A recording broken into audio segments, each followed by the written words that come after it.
Yo, Jens, fette Bassanlage, Alter.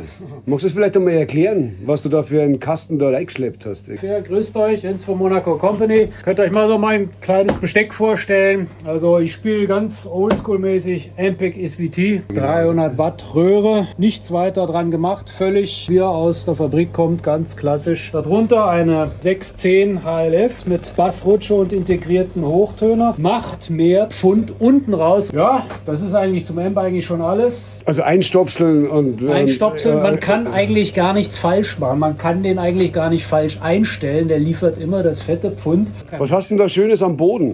Am Boden haben wir auch von Ampeg einen optischen Kompressor. Den habe ich eigentlich immer an. Der gibt dem Ganzen noch so ein kleines bisschen Gleichmäßigkeit, gerade weil ich sehr viel mit Pick spiele.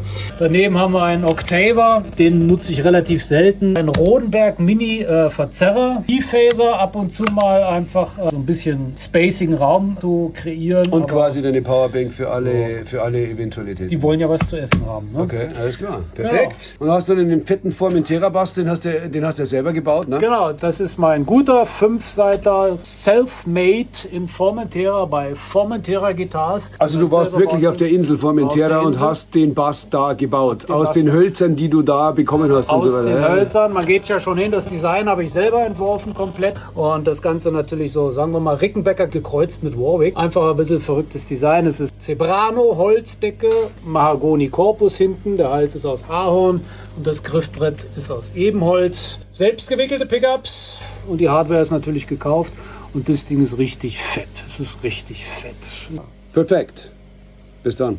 Servus.